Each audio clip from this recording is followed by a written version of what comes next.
Cukup 5 ini dia jadi hadis sahih.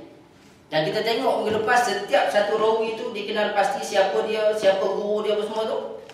Okey, dia di mana, dia tinggal di mana, mati di mana, masuk di negara mana, tahun bila, semua tu. Okey. Dan juga benda-benda yang sebegini, siapa yang tambah perkataan ini. Okey. Dan selepas itu, bila dia pasti Imam Bukhari pasti hadis itu sahih, dia buat apa? Dia solat istikharah 2 rakaat. Bagi setiap hadis yang dia akan masukkan di dalam kitab sahih dia solat istikharah 2 rakaat. Berapa ribu hadis dalam kitab dia. Okey. Setelah usaha dia begini ni, untuk kita hadis sahih ni penting tak? Penting. It means something. Betul tak? Kalau he went through all this hard work, kerja usaha sebegitu untuk memastikan kesalahan hadis ini. Penting hadis yang sahih ini. Sebab tu orang yang mengatakan kita ni boleh beramal dengan hadis dhaif. Cuba fikirkan benda itu. Begitu susah payah seorang ulama hadis menentukan hadis itu sahih, tiba-tiba bagi kita hadis dhaif pun boleh juga. Okey, kita fikirkan benda itu. Okay, saya tak kita banyak tentang tu. Okey. Cuma kita fikir sama-sama. Nah, bila saya kata tadi pada perawi itu dia menambah wahwa ta'abbud. Mengapa penting nak tahu ini penambahan rawi? Ini penambahan perawi, bukan kata-kata Nabi. Sebab apa penting? Saya rasa mungkin bisa sebutlah sini. Sebab apa penting nak tahu? Sebab penerangan daripada seorang rawi yang menerangkan tentang apa Nabi sebut tidak semestinya betul. Tidak semestinya betul. Sebab itu merupakan dia punya tafsiran dia. Contoh satu lagi yang selalu lah, saya tahu di sini sekarang ni di masjid-masjid di tempat kita jarang, tapi kalau dulu saya ingat lagi sebelum imam baca Fatih baca khutbah tu, dia akan bawa satu hadis kan, siapa yang berkata-kata masa orang baca khutbah kan, di hujung tu yang dia kata maka lagalah Jumaatnya tu. Okey, itu penambahan. Itu bukan kata-kata Nabi sallallahu alaihi wasallam. Nanti kita tengok di dalam kitab Al-Albani, dia akan diceritakan dengan pandang lebar. Dia kata itu penambahan. Dan penambahan itu tuan-tuan dan puan-puan, bagi tuan-tuan dan puan-puan, dia memberi makna yang besar. Bila dia kata lagalah Jumaat. Sebenarnya orang tak ada kata apa. Kalau ada kebakaran tak ada kata apa.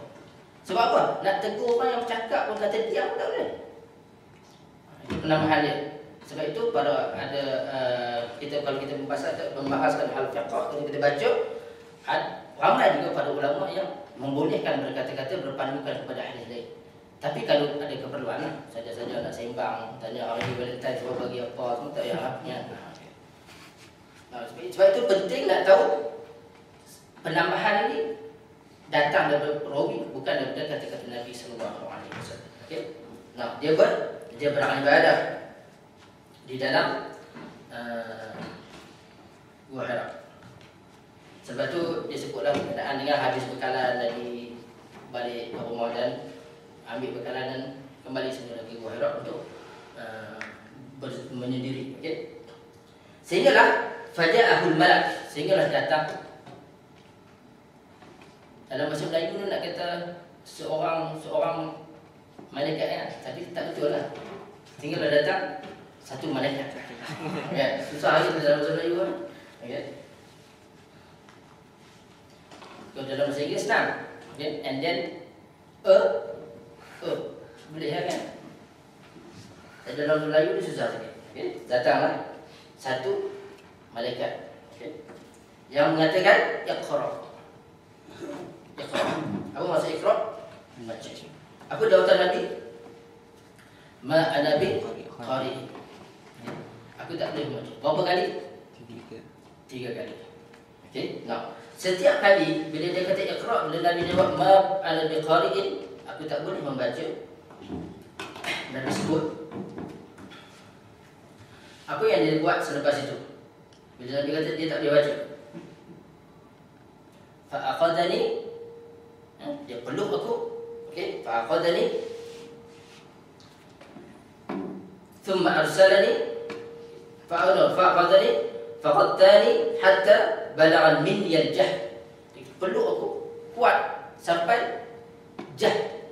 Jah ni dalam bahasa Arab kita mengah tu jah. Sebab tu jah ni dia merupakan kata dasar daripada perkataan jihad dalam bahasa Arab. Jihad kan bersungguh-sungguh untuk agama kan. Jah tu bila orang mengak apa orang penat kan. Itu jah. Dia tak sampai Nabi jah peluk, dia peluk. Dia 3 kali. Now, apa pentingnya peluk ni? Para ulama hadis dia hurai semua. Apa penting peluk? Pasal aku tak suruh baca sampai separuh mati lepas tu kena buat. Sebab apa?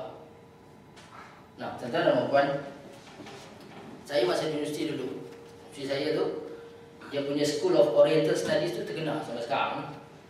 Di London, School of Oriental Studies. Sebahagian daripada pendapat pada penulis barat berkenaan dengan Rasulullah SAW. Sebahagian tu kata Rasulullah ni penipu lah. Okey. Tengah tu dia masuk tu cara halus. Dia tak kata penipu. Dia tak kata downright liar, tak. Cuma dia kata Nabi Muhammad ni dia kata begitu mengambil berat tentang hal kaum dia sehingga terganggu emosi dia. Dan bila terganggu emosi dia, mentally he was also affected. Dia also terganggu emosi dia. Jadi bila orang yang terganggu emosi yang sebegini, dia sampai termimpi-mimpi, terkhayal-khayal.